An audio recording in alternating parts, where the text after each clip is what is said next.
Buenas tardes, doctor. Buenas tardes, compañeros. Mi nombre es Gabriela Mendoza. Vamos a hablar de la medicina del trabajo. Vamos a ver qué es mantener la salud de los trabajadores, aumentar la productividad por medio del control del ambiente del trabajo, proponer medidas de control que permitan reducir el grado de riesgo de la salud de los trabajadores. Como objetivo general tenemos que es establecer la relación entre la medicina del trabajo y la prevención de riesgos de higiene industrial.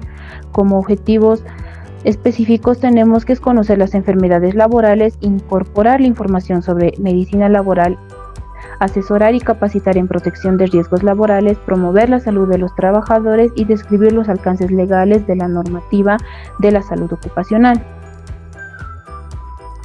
En cuanto a la definición de la medicina del trabajo, es la rama de las ciencias de la salud que se ocupa de promover y mantener el más alto grado de bienestar físico, mental y social del hombre que trabaja.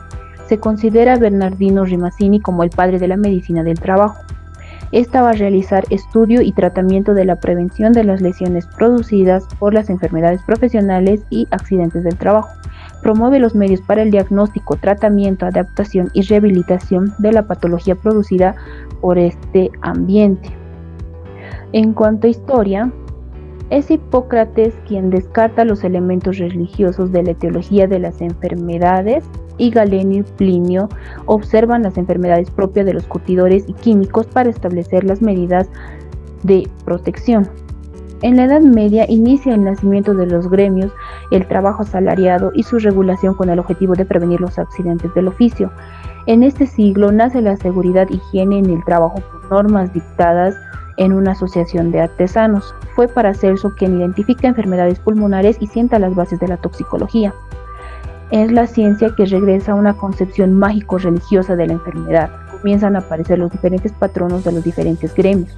En el siglo XVII, el italiano Bernardino Ramazzini, un médico italiano, fue quien escribió sobre las enfermedades de los trabajadores. Por esto fue considerado el padre de la medicina del trabajo. Estudió más de 54 profesiones u oficios y sus formas de vida, carencias, etc., con el fin de relacionar las diferentes afecciones que se observan a partir de estos trabajos. Respecto a los campos de acción de la medicina del trabajo, tenemos que va a actuar al interior de la empresa por medio de ya sea de ejercicios ocupacionales, exámenes de ingreso, exámenes de control, esto basándose en el ámbito de la salud, es aplicado a todos los trabajadores y tiene convenios con diferentes entidades externas para el control de los procesos del índice de peligro de la salud dentro de la empresa. En cuanto a la prevención de riesgos, sabemos que es la disciplina que busca promover la seguridad de la salud de los trabajadores mediante la identificación, evaluación y control de los peligros y riesgos asociados a un proceso productivo. La diferencia entre medicina del trabajo y la prevención de riesgos va a ser que una promueve la salud y la otra va a evaluar, como podemos ver. Lo que van a tener en común ambas es prevenir los accidentes y enfermedades profesionales. En las operaciones vamos a ver que la medicina del trabajo son exámenes preocupacionales, exámenes de control, mientras que en la prevención de riesgos va a ser evaluaciones, capacitaciones, asesorías, creaciones de programas. El realizador va a ser el médico y en cuanto a la prevención de riesgos va a ser el experto en prevención de riesgos.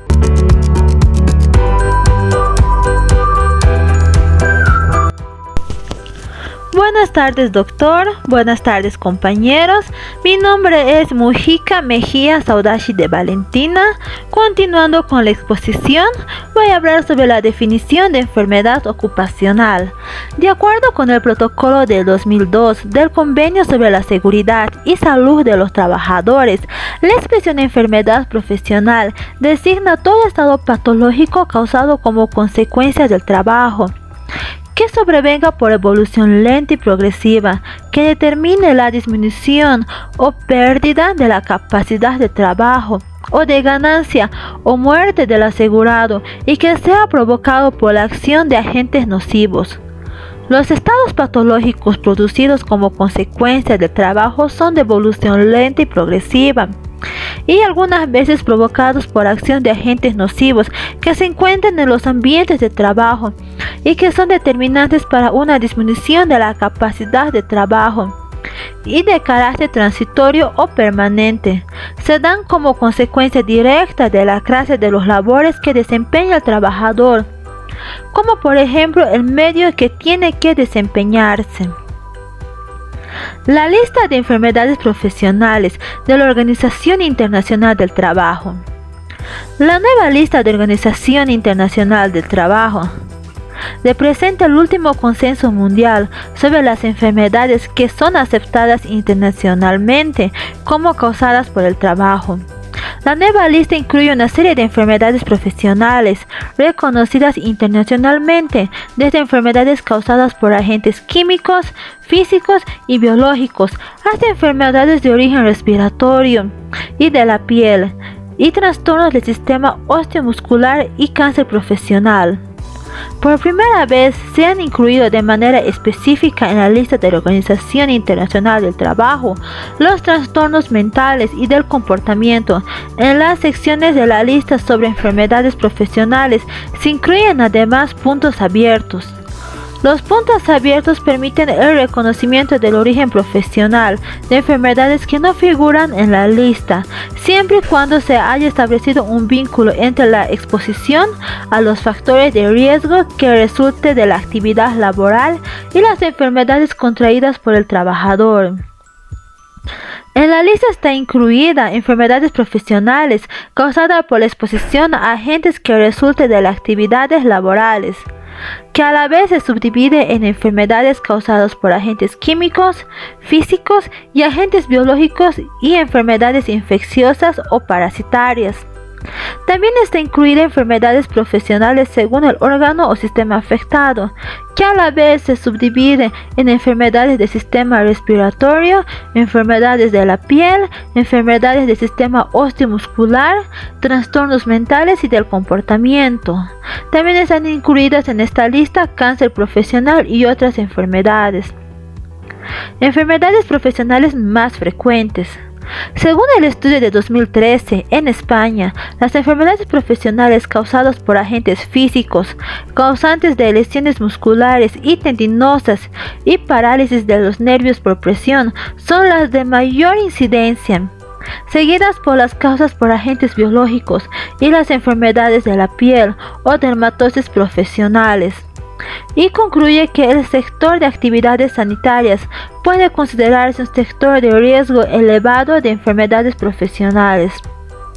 Entre los síntomas más característicos más frecuentes destacan el dolor en los músculos y articulaciones, sensación de hormigueo en brazos y manos, pérdida de sensibilidad.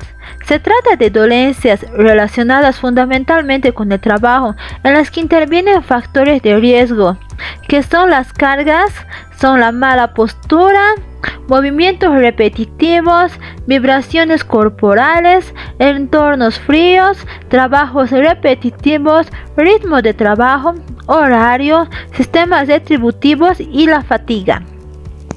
Muchas gracias.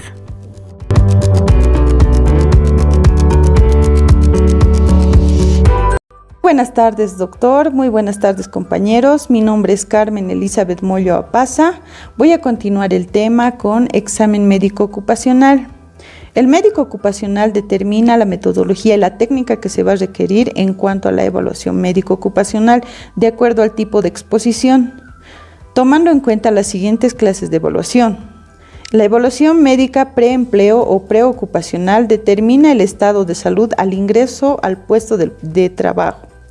La evaluación médico-ocupacional periódica se realiza con la finalidad de monitorear la exposición a los factores de riesgo e identificar de forma precoz las posibles alteraciones temporales, permanentes, agravadas que se van a realizar por lo menos una vez al año. La evaluación médico-ocupacional de retiro o de egreso tiene la finalidad de detectar las enfermedades relacionadas con el trabajo y sus secuelas. Otras evaluaciones tenemos por cambio de ocupación o puesto de trabajo, incorporación laboral, por contratos de corta duración. Bueno, vamos a tener los siguientes criterios diagnósticos. Aparte del examen clínico general, se realiza los siguientes. Examen complementario general. En esta vamos a valorar lo que es la biometría sanguínea, la bioquímica sanguínea, grupo y factor sanguíneo, el examen completo de orina. El examen, vamos a tener en esta también los exámenes complementarios específicos, audiometría, espirometría. También vamos a valorar la función musculoesquelética, la radiografía de tórax también se va a observar. En el siguiente acápite, el médico ocupacional debe determinar la aptitud del trabajador por lo siguiente: apto es aquel trabajador sano con hallazgos clínicos que no generan pérdida de la capacidad laboral. Apto con restricciones es aquel trabajador que, a pesar de tener algunas patologías, puede desarrollar la labor habitual con algunas precauciones. No apto es aquel trabajador que posee patologías que imposibilitan su labor. A continuación tenemos el siguiente cuadro, el cual nos va a detallar la actividad económica, daños para la salud, factores de riesgo, exámenes complementarios específicos. En la actividad económica vamos a tomar ejemplos. Por ejemplo, en el sector de la salud, los daños son las infecciones relacionadas al trabajo, los factores de riesgo, el virus de la inmunodeficiencia humana, el virus de la hepatitis B, virus de la hepatitis C y la tuberculosis. Los exámenes complementarios específicos que se realizan son exámenes serológicos para el virus de la hepatitis B, virus de la hepatitis C, el VIH. También se realiza BK en esputo, al igual la radiografía de tórax antero-posterior y lateral. Bueno, tomando en cuenta, vamos a observar otra área económica, como es otra actividad económica, la agricultura.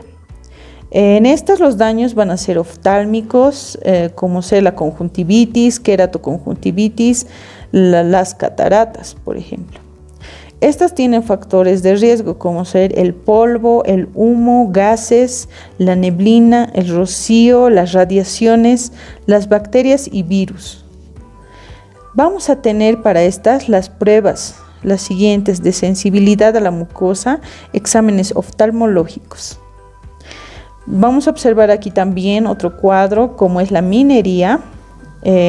Vamos a ver que los daños relacionados a la salud son la neumoconiosis, los factores de riesgo, los polvos de sílice y la fibra de amniato. Bueno, para esto vamos a tener los exámenes complementarios específicos como ser la radiografía de tórax, anteroposterior y lateral. Estas según la metodología de la lectura de placas de la organización internacional. Vamos a ver los beneficios para la empresa. Se va a evitar de multas y demandas. También se va a evitar la reducción del ausentismo por incapacidades. Vamos a ver también un incremento de la productividad. Los beneficios para los empleados son los siguientes: van a prevenir las posibilidades de enfermedades, tienen mayor conocimiento de los riesgos laborales y buscan elementos de protección, realizan un seguimiento en el comportamiento de su estado. Doctor, buenas tardes compañeros. Continuando con la exposición, vamos a hablar acerca de la historia clínico-ocupacional.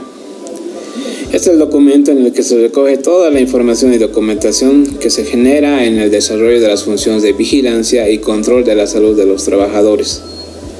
La historia clínica ocupacional es un expediente que de manera cronológica debe acumular documentos relativos a la prestación de servicios de salud brindados al usuario. Las historias clínicas son consideradas como uno de los elementos más importantes de la relación médico-paciente. También ayuda a garantizar una asistencia adecuada a los trabajadores dentro de su ocupación, debiendo servir como herramienta para la planificación y gestión de los sistemas de información. Entre sus funciones tenemos la recogida de datos, que es un análisis que nos ayuda en los análisis epidemiológicos que permiten avanzar no solo en el conocimiento de los factores de riesgo laboral y en su prevención, sino también en el establecimiento de las características que puede existir entre estos y la patología que pueda desarrollar el trabajador. Además, sirve como testimonio documental válido en la pericia médica desde la perspectiva jurídica.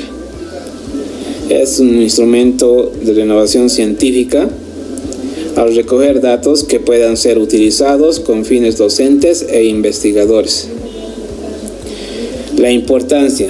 Según la OMS, indica que 2/3 partes de los trabajadores en el mundo están expuestos a condiciones de trabajo inseguras e insalubres. Pese a la gravedad del problema, aún existen empleadores que no invierten en salud ocupacional y como consecuencia sus trabajadores no cuentan con historias clínicas que ayuden a evaluar los factores de riesgo que afecten la salud del personal. La naturaleza y características propias de cada entorno pueden originar y contribuir también a agravar diversas patologías. Las características de la historia clínica ocupacional. Debe incorporar toda la información que se considere relevante para el conocimiento veraz y actualizado del estado de salud del paciente, que en nuestro caso sería el trabajador. Debe contener la anamnesis, que debe recoger antecedentes familiares más relevantes, antecedentes personales, procesos crónicos, además de secuelas.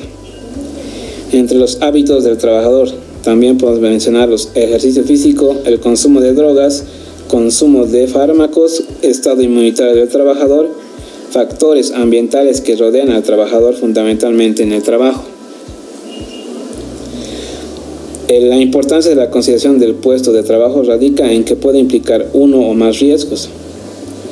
Entre los datos anteriores podemos, según normativa, acoplar los siguientes datos, como datos de identificación del trabajador, datos de identificación de la empresa, datos de servicios de prevención, hoja de registro de los accidentes de trabajo, hoja de registro de las enfermedades profesionales, hoja de registro de morbilidad y hoja de enfermería.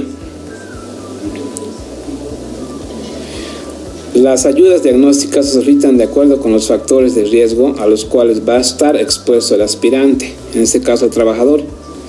Realizar un examen periódico, conjunto de exámenes clínicos y paraclínicos que se le practiquen a un trabajador en forma periódica, con el fin de identificar cambios subclínicos o clínicos en su salud secundarios con respecto a la exposición a factores de riesgo en su sitio de trabajo.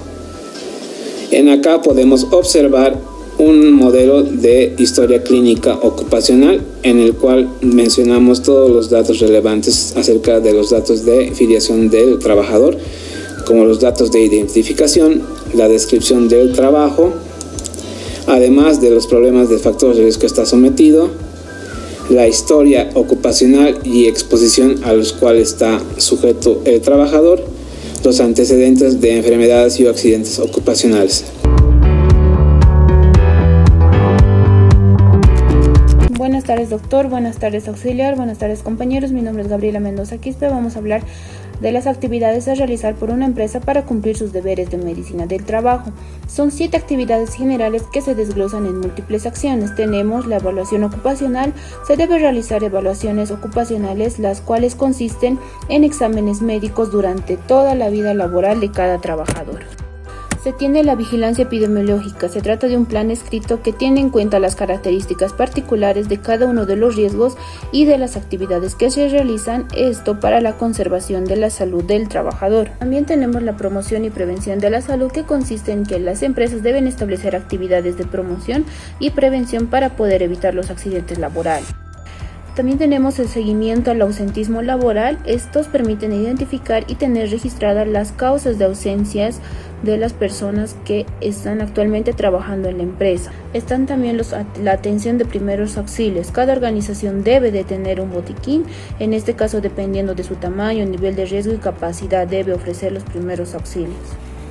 Por último, tenemos la recreación, que se tienen que tener espacios para poder realizar este tipo de actividades, ejercicios y demás.